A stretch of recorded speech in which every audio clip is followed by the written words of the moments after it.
percentage of women that were married paid for your service? Good question. Probably like 80%. 80%? They husband knew? The husband did not know. Booking this weekend, whatever. Take her out on a nice dinner date, go back to the hotel room, blah, blah, blah. Afterwards, she like confesses all this stuff. By the way, the husband, blah, blah, blah. Like, well, she starts talking about her kids and her marriage and blah, blah. And like, starts to get a bit dark seeing that again. The truth has been spoken. For anyone who can read between the lines and understand the conversation that you just watched in the video. Here, we have a male playboy confessing to a whopping 80% of clientele being married women who want to be intimate with him, sleep with him, and do all of that while being married to their husbands. And the guy confesses that his female clients are always doing it behind their husbands' backs, lying to them and telling them they have a business conference to attend while they spend that weekend in bed with him for pleasure. This is the dark side of marriage that you don't see or no one seems to talk about. And this is the reason why contemporary Western males shun marriage. They hold the opinion that today's women only have closeness to offer men.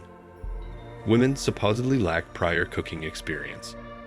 When compared to their moms or grandparents, they no longer have stereotypically feminine skills like the ability to make a delectable dinner. They typically bemoan the fact that the majority of women have kids from prior unions, relationships, and sporadically other dads. They may witness women with a lot of beta guys circling about them on social media, especially on platforms like Instagram and, I believe, Snapchat, where women are acting in an attention-seeking manner and receiving a lot of attention every day. They essentially share provocative images to draw attention from strangers. What can women do to change this? Why aren't guys getting married anymore? The legal repercussions of marriage in the current climate are so severe that many men find it difficult even to consider getting married. The issue with it is that it especially has more to do with the West than other regions, such as Russia, Asia, or even Eastern Europe. Therefore, as family law has advanced and changed through time, it has become a situation where men face very high risk and little return from marriage. That is one of the issues that men have with marriage. Family law has advanced to the point where it is very high risk, but a poor return for men, and low risk, but a great reward for women, particularly if they want to leave it. 8 out of 10 divorces are initially started by women rather than men. We all understand that even the thought of divorce equals the end of a relationship. Consequently, if you find yourself in a marital situation, and it doesn't even have to be marriage related, in many Western nations, if you live together for a long enough time, the state will recognize it as a common law marriage. They will also regard your split as a marriage since, by law, they treat it as a marriage. It then includes child custody arrangements and marital assets that are intended to benefit women. This brings up another problem that males have. Why should I get married when I see so many fathers losing their parental rights? They just end up losing a major chunk of their paycheck, sending money to their ex-wife, and then seeing how severely their relationship with their children deteriorates. For a good reason, such women are referred to as divorce machines. I'm not sure whether there is a solution or a method to get around the fact that men are purposefully and strategically avoiding marriage. As several guys have often asked me, how can you satisfy the biological want to pass on your seed? I've kind of touched on this subject from time to time and discussed some other possibilities as well. By nature, men are designed to scatter their seed, while women are designed to basically seek the highest value men with who they can intertwine and use up their resources. Although there are two distinct dynamics, the status of family law is so dismal that it is just not sane from any point of view for a man to live in a situation that the state considers to be a married arrangement.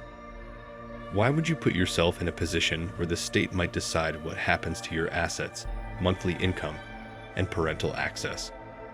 In addition, family law is constructed in a way that disincentives women from acting fairly or in the children's best interests. This is also part of the problem. The way family law is established is intended to maximize their hypergamous nature when they divorce. And as you probably already know, women are always seeking stability.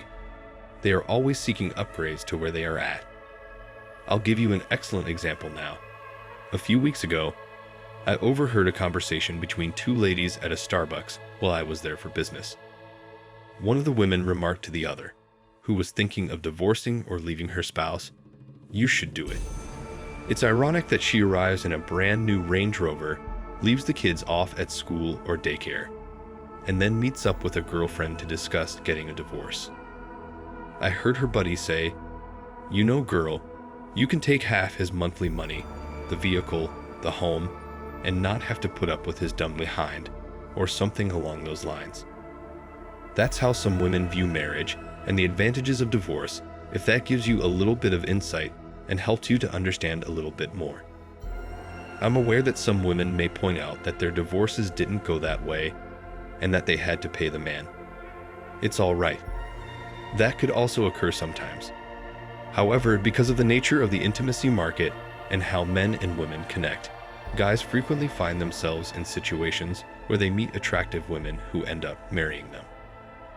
Meaning that when they get married, the guys are a few points higher than them. However, when the divorce occurs, she wants to maintain her position, and hence retaliates through the divorce, and as a result, ends up with his finances and assets. In the end, it comes down to the fact that males struggle to satisfy their biological urges, and women are doing nothing to change it. As an example, the indigenous couldn't accomplish much with their spears and wooden arrows when the white European settlers arrived in North America and began to use their cannons and rifles against them. They were at a disadvantage. That's the situation men face in marriage. The whole legal system is designed to fire cannons at them, while they're only given spears to defend themselves. Women dominate the intimacy market at the time of departure or divorce. And until the boys are also given incentives, nothing will improve. If we want to solve this problem and encourage men to get married in our culture, we must give them incentives throughout this process. Men now understand that the odds are against them in the game. By getting married, they run the danger of losing all they've worked for, including their home, vehicles, money, and self-esteem. In addition, the judicial system is designed such that women always receive advantages and are presumed to be innocent unless proven guilty. So there's a lot that needs to change first. But I don't think anything's going to change in my lifetime, at least. I think it's only going to get worse for men. We frequently witness situations when men are singled out, made to answer for their actions, and told that because they have a good income, they should give their wives or live-in girlfriends an allowance. You give them a particular sum of money. It's insane that men are now beginning to be seen as financial violators and punished for mistreating their spouses by placing them on a budget. Feminism has progressed to the point where, in my opinion, it no longer achieves the gender equality it previously did when, as you are aware, women wanted to vote, own cars, and have jobs. Now they own that. But in my perspective, any movement must either succeed in achieving its objective or terminate. However, the problem with feminism is that it has developed into a toxic form in which it has become a supremacist movement determined to destroy Western civilization. Atomic families are being destroyed by it. Males are delaying marriage. Women are changing to become more manly. Males are changing to become more feminine. We could go on forever, but in all honesty, women, it's now up to you whether you want to do anything to encourage more men to pursue marriage. Since marriage will eventually become obsolete, there won't be as many kids around, and men and women will no longer connect in the same way. What a peculiar future we are facing. So, the dark side of marriages that you don't see is where women are cheating on their husbands without the husbands knowing anything about it, as they slave away their time to make sure there's food on the table and bills paid for the family. And the women boast about feminism and being equal while they're cheating on the side, happily enjoying the resources gifted to them by their husbands, and the pleasure provided to them by the playboy they spend their weekends with. Such a shame. What are your thoughts on this? Let me know in the comments. And as always, thanks for watching Man Reacts. Keep showing us your love by subscribing to the channel and liking the videos.